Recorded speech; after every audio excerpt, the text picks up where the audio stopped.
जय हिंद मेरे डियर साथी, मैं आपका साथी विकास और आज हम डिस्कस करने वाले हैं डी फार्मा फर्स्ट ईयर का सब्जेक्ट के बारे में। अकॉर्डिंग टू पीसीआई जो सिलेबस है, हमें देखिए आपका फर्स्ट ईयर है, ठीक है। आप एकदम से बेसिक लेवल से स्टार्ट करना चाहते हैं तो आप यहाँ से जुड़िए और हर एक सब्जेक्ट को क्या कर दिया जाएगा, एकदम बेसिक तरीके से आपको क्या कर दिया जाएगा, प्रोवाइड करा के एकदम ईजी से ईजी तरीके से आपको प्रोवाइड करा दिया जाएगा, ठीक है। तो आज हम देखने वाले हैं कि डी फार्मा फर्स्ट ईयर में कितने सब्जेक्ट होते हैं, कितनी थ्योरी होती है, कितने आपके प्रैक्टिकल होते हैं, ये सबको हम डिटेल में डिस्कस करने वाले हैं। तो यहाँ पर सामने देखिए रखा है, आप काउंसलिंग के थ्रू गए हैं या किसी के थ्रू गए, उससे लेना देना नहीं भाई। यहाँ पर क्या होता है, सब कुछ आपको क्या होगा, पीसीआई के थ्रू, मतलब आपका डी फार्मा जो है पूरी ऑल इंडिया को कवर करने वाली तुम्हारी पर पीसीआई होती, फार्मेसी काउंसलिंग ऑफ इंडिया। चाहे जिस बोर्ड से, उससे लेना देना नहीं, ये सिलेबस हर एक बोर्ड के लिए क्या होता है, एकदम से वही सेम टू सेम रहता है। तो इसमें हमारा डी फार्मा फर्स्ट ईयर का, ठीक है, जितने भी आपके सिलेबस है, सिलेबस के अंदर जितने सब्जेक्ट हैं, लिखा कौन कौन से सब्जेक्ट हमें पढ़ना, ये सब कुछ हम डिटेल में कवर अप करने वाले हैं। यानी फुल डिटेल में देखने वाले कि कितने सब्जेक्ट हैं, कितने आपके प्रैक्टिकल, ये सारे चीज़ें के बारे में, ठीक है। तो चलिए स्टार्ट करते हैं आपका हम सिलेबस के डिस्कशन के बारे में, ठीक है। ये आपके सामने खुल के आ गई है, फार्मेसी काउंसलिंग ऑफ इंडिया, यानी न्यू दिल्ली में इसका सेंटर है, ठीक है। आप स्क्रॉल करके यहाँ नीचे जाएंगे ना, ठीक है, नीचे जाएंगे तो आपको ये सारी चीज़ें तो नॉर्मल चीज़ें हैं, ठीक है। ये बता दे रहा क्या क्या चीज़ करना, हमें मेन सिलेबस पे चलना है, ठीक है। यहाँ से आप स्क्रॉल करके जाएंगे, यहाँ भाई कितने आ जा भाई तू, ठीक है। यहाँ से आ गया आपका सामने, यहाँ से गाइडलाइन वगैरह, ठीक है। मेन मुद्दा होगा प्रैक्टिकल थ्योरी, आप तो समझ ही रहे हैं क्या चीज़ें होती हैं, ठीक है। और याद रखिए आपका टोटल यहाँ से है, देखिए ये आपके सामने ये रहा, ठीक है। अब क्या थ्योरी क्या होती है, प्रैक्टिकल क्या होता है, ये सबको हम एकदम डिटेल में डिस्कस करने वाले हैं, ठीक है। आपको सबसे ये देखा जाता है सीरियल नंबर, कोर्स कोड, ये तुम्हारे पास क्या होगा, नेम ऑफ कोर्स, मतलब कितने सब्जेक्ट आपको पढ़ना है, थ्योरी कितने घंटा पढ़ना, प्रैक्टिकल कितने घंटे पढ़ना, ट्यूटोरियल क्या होता है, ठीक है। और हफ्ते में कितने दिन पढ़ना, ट्यूटोरियल का घंटा क्या होता है, ये सब चीज़ हम डिटेल में करने वाले हैं। देखिए आपके जितने सब्जेक्ट रहेंगे, most of the first year में आप यदि पढ़ते हैं तो हर एक सब्जेक्ट का प्रैक्टिकल प्लस थ्योरी, यानी प्रैक्टिकल प्लस थ्योरी आपको पढ़ना ही पढ़ना पड़ेगा।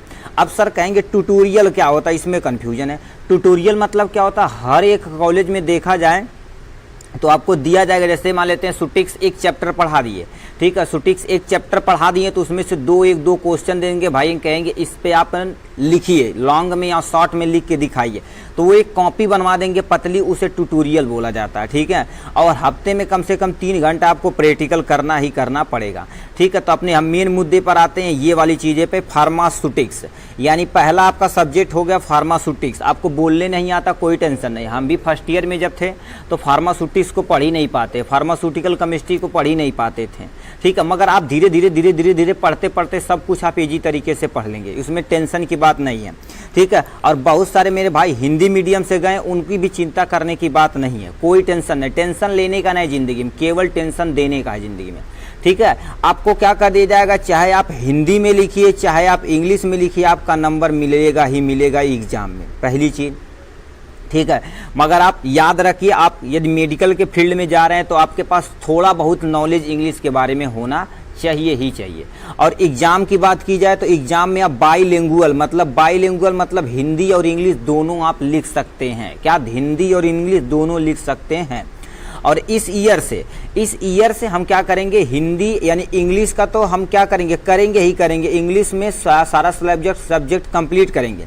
उसके बाद सब यानी हम क्या करेंगे, बाईलिंगुअल, हिंदी प्लस इंग्लिश में भी हम कवर अप करने वाले हैं सबको डिटेल में।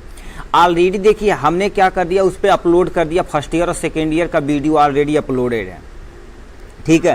तो हम अपने सब्जेक्ट की तरफ रुख करते हैं। सबसे पहला सब्जेक्ट आएगा फार्मास्यूटिक्स। आपको थ्योरी और इसका प्रैक्टिकल आपको दोनों पढ़ना ही पढ़ना पड़ेगा, वो भी कितना, 75 घंटा। घंटे का मायने नहीं रखता मेरे भाई, घंटे मायने नहीं रखता, आपको कवर करना, आपके कॉलेज वाले कवर कराएंगे, ठीक है, कॉलेज वाले भी कवर करवा देंगे। और हम ऑन यूट्यूब चैनल पे हर एक चैप्टर को छोटे छोटे टुकड़े में आपको प्रोवाइड करा देंगे। इसका मतलब पहला सब्जेक्ट आपका फार्मास्यूटिक्स होगा, इसे आप नोट कर लीजिए, यानी इसमें थ्योरी प्लस प्रैक्टिकल दोनों करना पड़ेगा।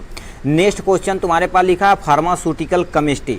फार्मास्यूटिकल केमिस्ट्री आपको ये सारी चीज़ें एकदम डिटेल में पढ़नी पड़ेगी, जैसे IUPAC नेम क्या होता, मगर यहाँ पर थोड़ा IUPAC नेम वगैरह थोड़ा सा लेंदी और बड़ा बड़ा, जैसे कहेगा पैरासीटामॉल का स्ट्रक्चर बनाइए और IUPAC नेम लिखिए, यहाँ पर मतलब वही चीज़ें रहेंगी, ठीक है, जो आप यानी 12 और इंटर में मतलब 11 और 12 में पढ़ के आए, 11 और 12 में पढ़ के आए, उसमें रहेगा, ठीक है। तो ये हो गया इनके बारे में। नेक्स्ट चैप्टर पे, नेक्स्ट सब्जेक्ट पे चलते हैं, मतलब अब दूसरा सब्जेक्ट नोट कर लिए, फार्मास्यूटिक्स से यानी theory plus practical.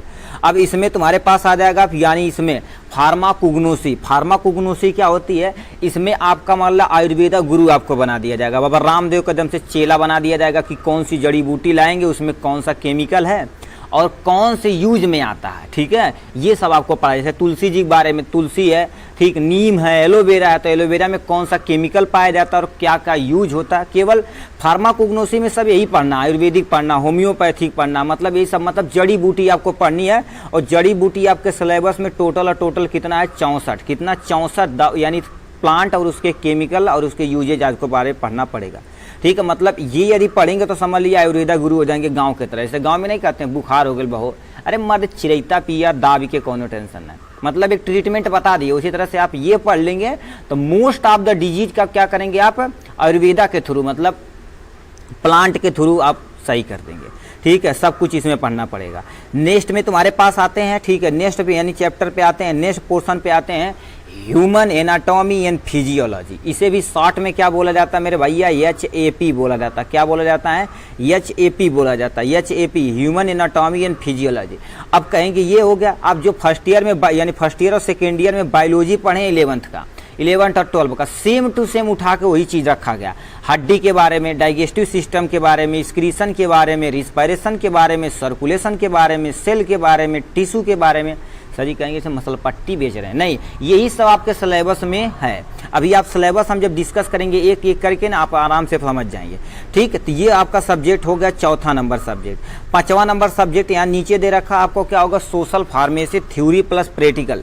Social pharmacy में क्या होगा, जैसे आपको कोई बीमारी फैल रही तो लोगों को जागरूक करना है, लोगों को बताना है कि ये बीमारी फैल रही है, इससे फैलती है, इससे फैलती है, लोगों को दवा प्रोवाइड कराना, ये सारी नॉलेज क्या कर दी जाएगी, आपको इसमें देनी पड़ेगी, ठीक है। तो ये था इनके बारे में, ठीक है। तो ये हो गया इनके बारे में। तो हमने देखा टोटल और टोटल कितने सब्जेक्ट पढ़ने पड़ेंगे, आपको 5 सब्जेक्ट पढ़ने पड़ेंगे, ठीक है। अब नीचे स्क्रॉल करके जाएंगे तो आपका सुटेक्स का थ्योरी वाला पोर्शन जो आपको नेक्स्ट वीडियो में हम प्रोवाइड कराएंगे, ठीक है। तो मतलब आपको इतना चीज़ें पढ़नी पड़ी। और फेल और पास के बारे में हम थोड़ा सा बता देते हैं कि यानी क्या क्या चीज़ें होती, गाइडलाइन, कंडक्ट्स वगैरह, ये थे सिनोनिम्स वगैरह। हाँ, और याद रखना, देखिए आपका 2 एग्जाम होता, ठीक है। आप यदि फर्स्ट ईयर में या सेकेंड ईयर में 2 एग्जाम होता, एक आपके पास क्या होता है, इंटरनल एग्जाम होता। कितना होता है, इंटरनल एग्जाम होता। क्या होता है, इंटरनल। और एक तुम्हारे पास क्या होता है, एक्सटर्नल एग्जाम होता है। क्या होता है, एक्सटर्नल। अब इंटरनल एक्सटर्नल क्या होता है, इंटरनल आपका टोटल और टोटल 100 नंबर का रहेगा, एक्सटर्नल भी टोटल और टोटल 100 नंबर का रहेगा। तो सबसे पहले है हम मतलब 5 सब्जेक्ट रहेगा तो 5 दूना 10, मतलब टोटल और टोटल आपका 10 सब्जेक्ट हो जाएगा, ठीक। 10 सब्जेक्ट एक्चुअली 5 सब्जेक्ट, उसका इंटरनल एक्सटर्नल दोनों पढ़ना पड़ेगा। तो इंटरनल में क्या करना पड़ेगा, जैसे मान लेते हैं आपका एग्जाम होगा तो 80 नंबर को आपको स्कूल पे लिखवाया जाएगा। किससे, 80 नंबर पे प्रैक्टिकल वगैरह लिखवाया जाएगा। कोई मान लेते हैं एक बड़ा प्रैक्टिकल दे देंगे, एक छोटा प्रैक्टिकल, ये, और 20 नंबर उसमें भी ऐड करेंगे। ये टोटल स्कूल से देने वाले हैं, टोटल 100 नंबर यहाँ से देने वाले स्कूल से। अब आते हैं एक्सटर्नल एग्जामिनेशन पे। एक्सटर्नल एग्जामिनेशन पे 80 नंबर का रहेगा, जो आपका बोर्ड जाएगा किसी दूसरे स्कूल पे जाएगा, चाहे गवर्नमेंट है चाहे प्राइवेट। मगर इस समय 2 साल से देखा जाए, 2023 और 2024 का जो बोर्ड एग्जाम हुआ था, दोनों ये देखा जाए तो गवर्नमेंट स्कूल पे भेजा गया था, क्योंकि नकल विहीन कराने की शपथ उन्होंने ली थी, ठीक है। तो 80 नंबर का क्या हो जाएगा इसमें, और 20 नंबर आपको क्या करेंगे, स्कूल से दिया जाएगा। ये भी टोटल और टोटल कितने नंबर हो जाएंगे, यहाँ से 100 नंबर हो जाएंगे, ठीक है। और ये जो 20 नंबर है आपको क्या होगा, एग्जामिनर आएगा उस पर वाइवा वगैरह दिया जाने वाला है, ठीक है। ये होगा, तो वही चीज़ का रखा। देखे इंटरनल असेसमेंट। अब इंटरनल असेसमेंट में मतलब इसमें आपको फाइल सही से बनाए हैं कि नहीं, ये सारी चीज़ें क्या हो जाएगी, यहाँ से आपको 20 नंबर प्रोवाइड करा दी जाएगी, जो आपके सामने ये रहा, ठीक है। तो इतना सारी चीज़ें देखिए क्या होगा। फाइनल बोर्ड एग्जाम में आपको कितना 80 नंबर टोटल लिखना पड़ेगा, ठीक है। यानी ये इंटरनल है जो यूनिवर्सिटी के द्वारा, अपने कॉलेज के द्वारा दिए जाएंगे, ठीक है, 80 नंबर, ठीक है। यहाँ से हो जाने वाला है, ठीक है, इतना चीज़ें यहाँ से हो जाएंगी, मतलब आपको टोटल इसमें चिंता करने की बात नहीं है भाई, ठीक है। स्कूल वाला आप केवल क्या अपना थोड़ा सा डिसिप्लिन बनाए रखिएगा, ठीक है, डिसिप्लिन बनाए रखिएगा, वही सारी चीज़ें, ठीक है, बस उसमें ज़्यादा कुछ टेंशन लेने की ज़रूरत नहीं है। तो ये थी आपके क्या होगा फर्स्ट ईयर में कौन कौन सब्जेक्ट पढ़ना पड़ेगा। दोबारा बोल रहे हैं, सुटिक्स, फार्मास्यूटिकल केमिस्ट्री, फार्माकोग्नोसी, एचएपी यानी ह्यूमन एनाटॉमी एंड फिजियोलॉजी और सोशल फार्मेसी, इतना 5 सब्जेक्ट आपको पढ़ना पड़ेगा, ठीक है। तो हम आज डिस्कस करने वाले हैं, इसका जो नेक्स्ट वीडियो आएगा हम फार्मास्यूटिक्स पे देखेंगे कौन कौन से चैप्टर आएंगे और कितने चैप्टर रहेंगे, चैप्टर के अंदर क्या पढ़ना है, ये सब डिटेल में हम कवर करने वाले हैं। तो चलिए आज के लिए बस इतना ही, फिर मिलेंगे नेक्स्ट वीडियो में नेक्स्ट टॉपिक के साथ, तब तक के लिए bye bye and take care.